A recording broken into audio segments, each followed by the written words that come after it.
Just found this compressor recently. When I got it, I was told that it needed a whole new motor. Evidently, the previous guy thought that it needed a whole new motor. What it would do was it was hard to start.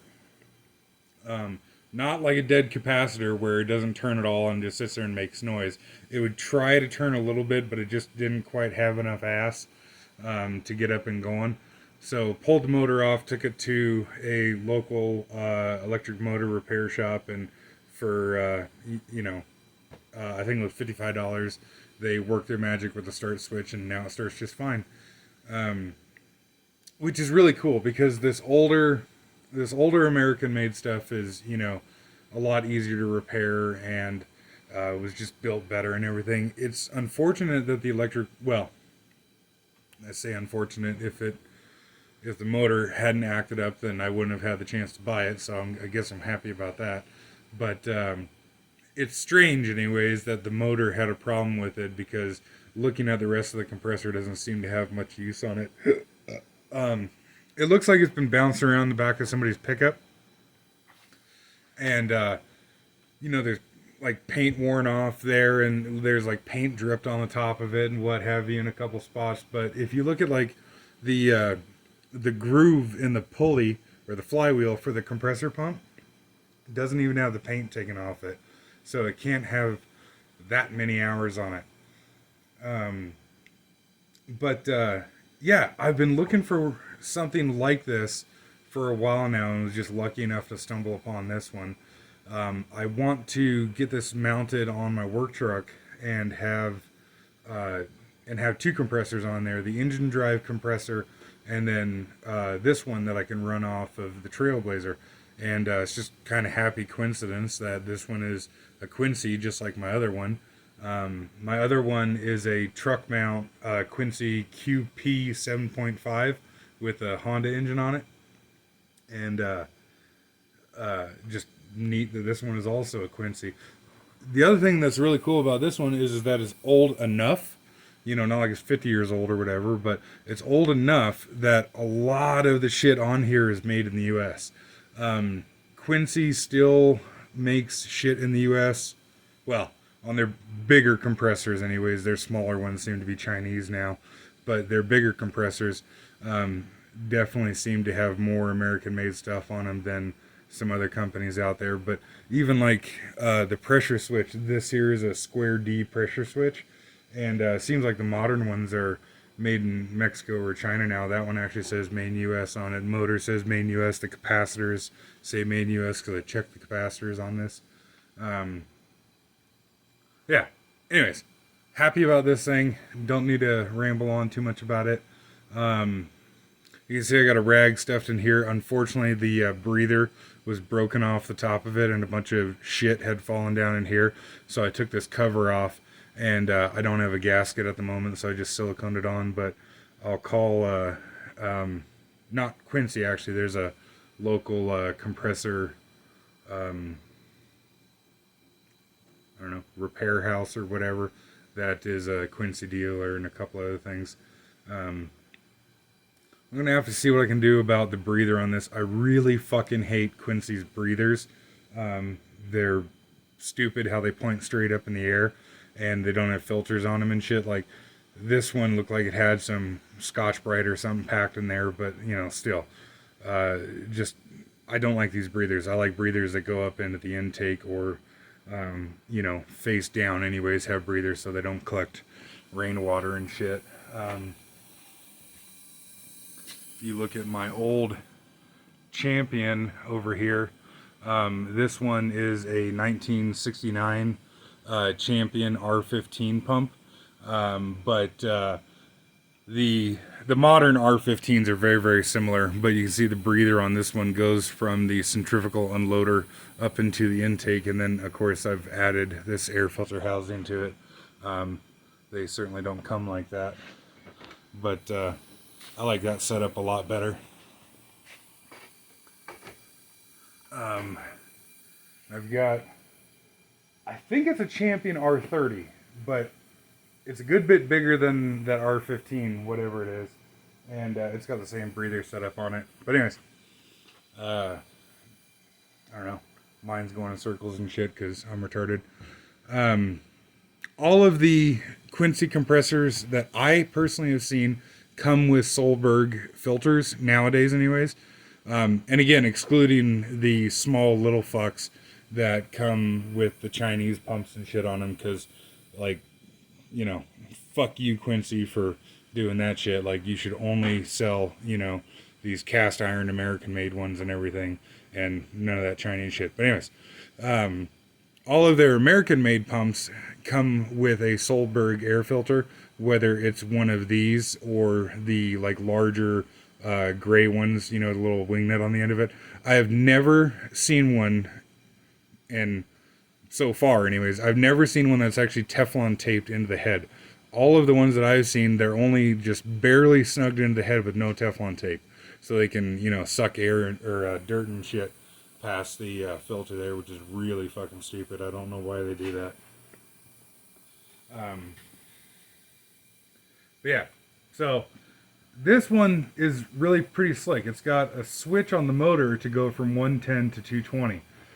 It came with a little bolt in here, but I put on one of these linch pins, and then you can just flip it back and forth and actually stick the linch pin back in there.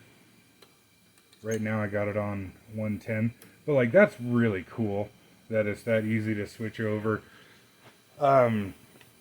The plug on the end of this is a standard 110 plug, the 5-15, but I do actually have a adapter that I put together to go from a 1450, I think it is, to the 515, and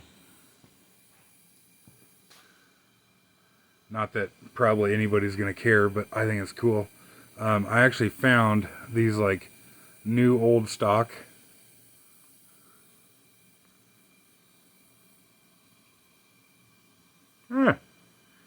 anyways, new old stock Leviton plugs, or however you're supposed to pronounce his name, and this material feels like Bakelite. It's rather interesting, but suffice to say that I have a way of quickly switching this over to 220 volt.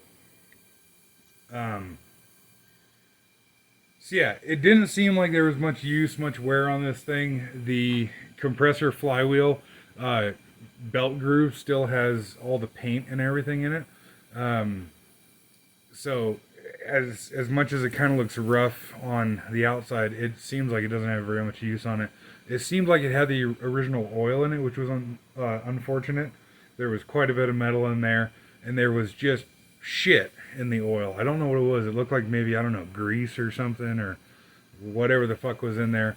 So I actually removed the little extended drain on here and just put a plug in there. That way I can take a oil extractor and suck it out and pull this out and try and reach around in there and get as much of the crap out of there as I can. I suppose I'll show too.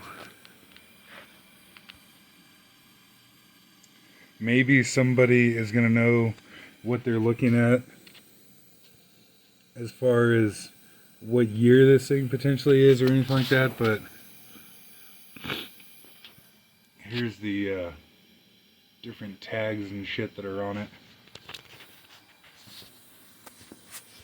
And so Quincy brands, or they have their own sticker on these air filters, but if you look at that air filter there and compare it to, say, that one there, you know, it is a Solberg air filter that they just simply put their name on.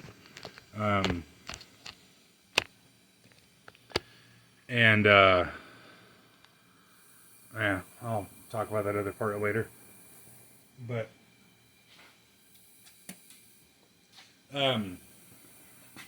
oh yeah, too, I guess I was going to show that yeah, made in USA square D. I personally have not actually seen that, just because I don't deal with very much of this stuff. I have bought a couple pressure switches from Square D recently, and they were all Mexico, if I remember right.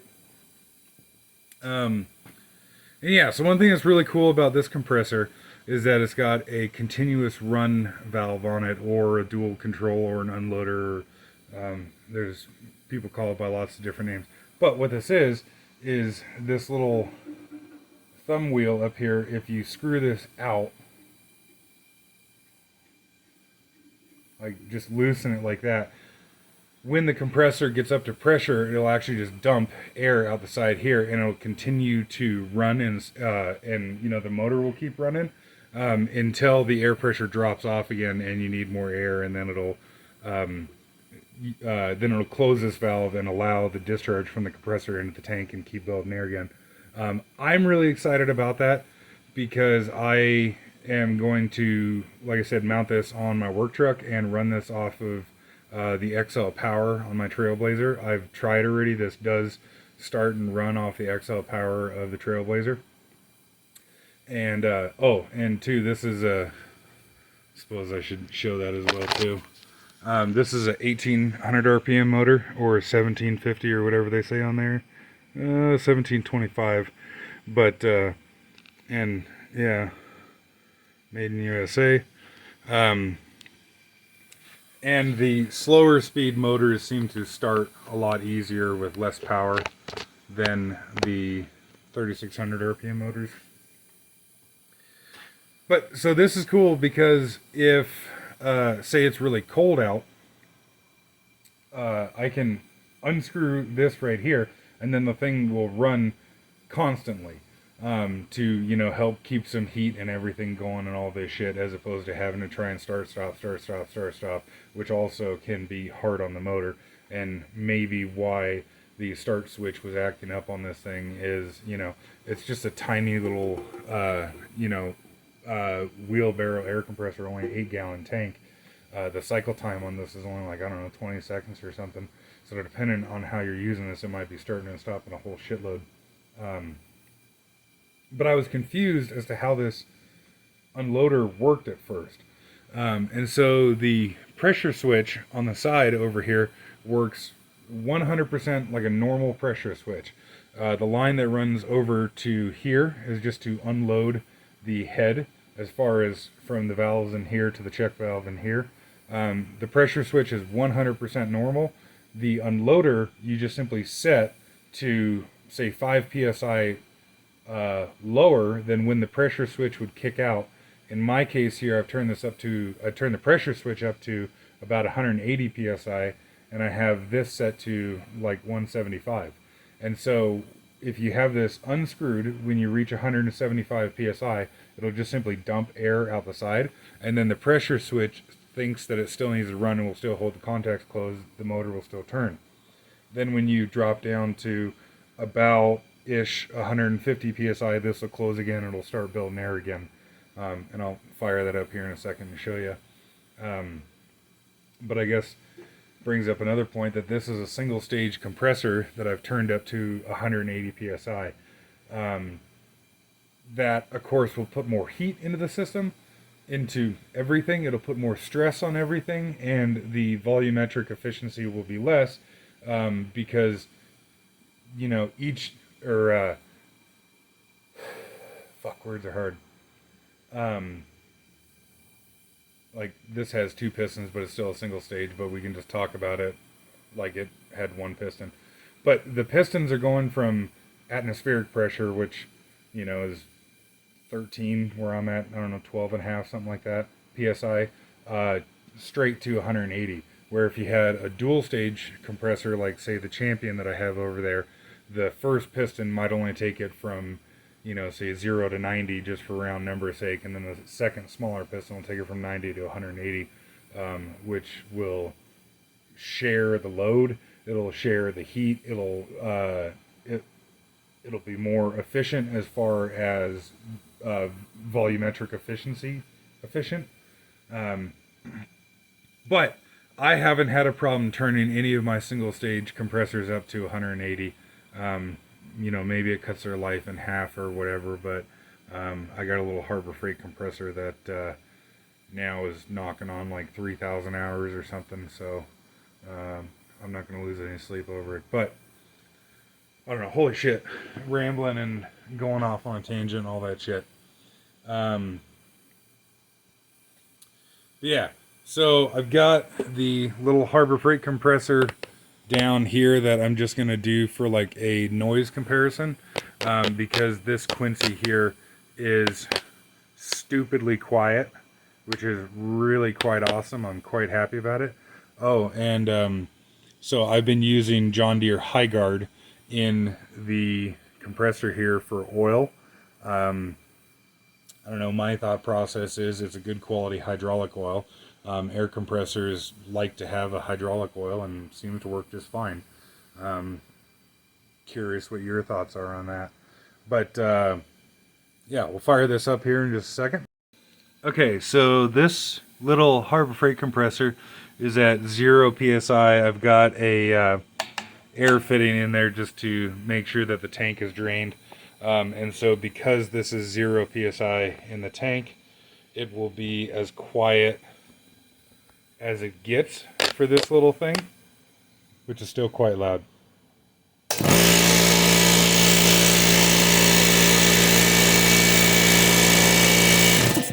And it just only gets louder from there.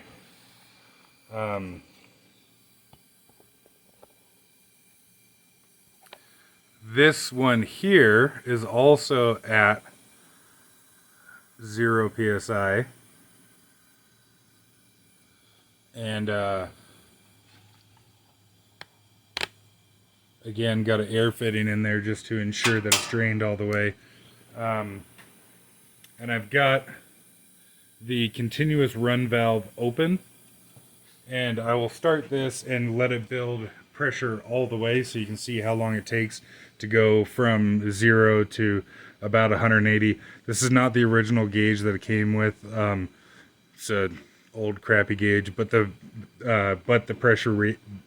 pressure reading is accurate. Fuck.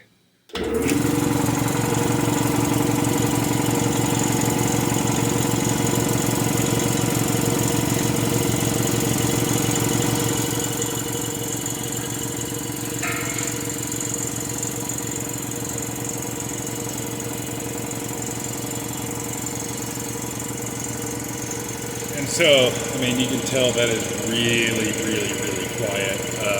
Maybe it doesn't come across on video, because, you know, phones will oftentimes amplify the sound. Like the phone will try to keep the same, you know, audio amplitude, if you will. I don't know if that's the correct term. So it'll kind of change the sound level up and down. But it's the quietest small compressor I've ever heard in person. One of my customers has got a like 15 horse 3-phase Ingersoll Rand that is probably quieter than this, but not by much.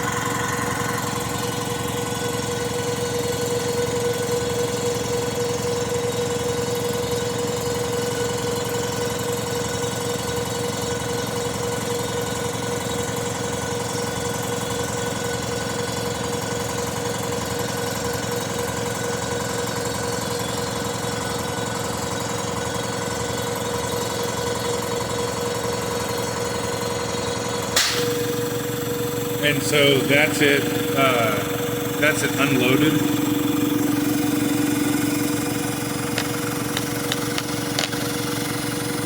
On the back side of this valve now, it's just dumping air out the side of it. And the camera angle is a little bit weird, but if looking straight on it, it looks to be 175, 178. Then if I bleed it down a bit,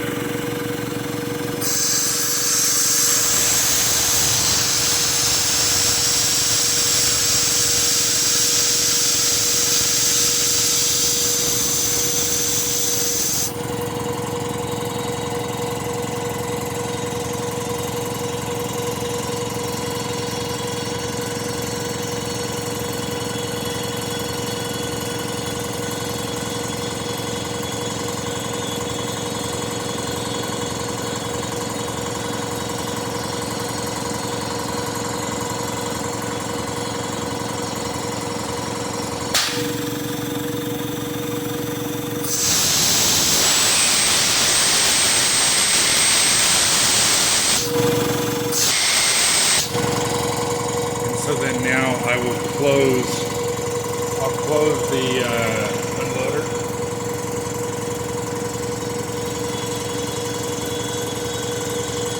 So now when it reaches the pressure that the pressure switch is set at, it'll shut down the motor and unload the head.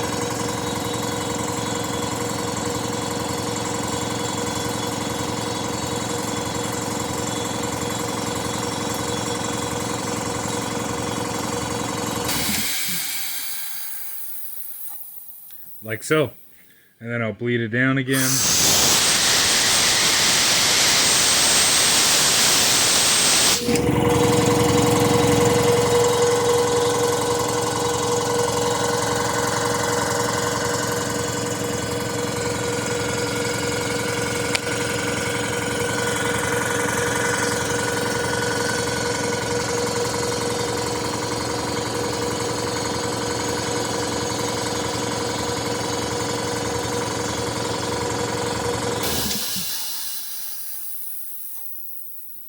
And so, yeah, hopefully that comes across on video well, but in person it is really, really quiet. I sure wish that I had got a compressor like this a long time ago.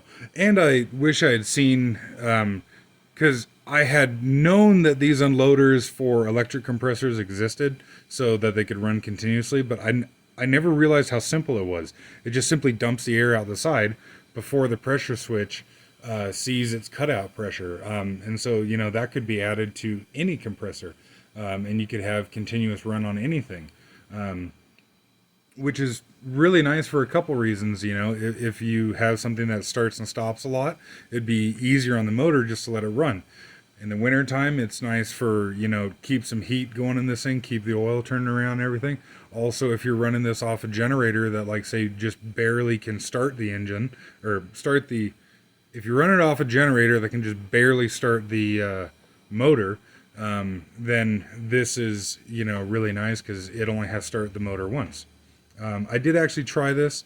It will start off my Honda 2200, but it's kind of all it has to start it. But I'm still rather impressed that the little 2200 will start it.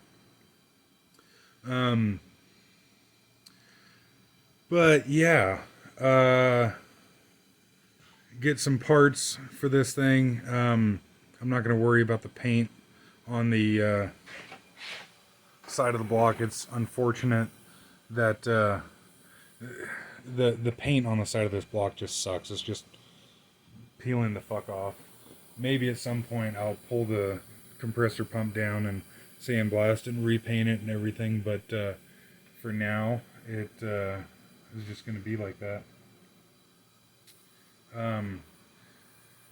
Yeah, I don't know, kind of long rambling video, can't get my, you know, shit straight and what have you, but wanted to show this thing and show you it running.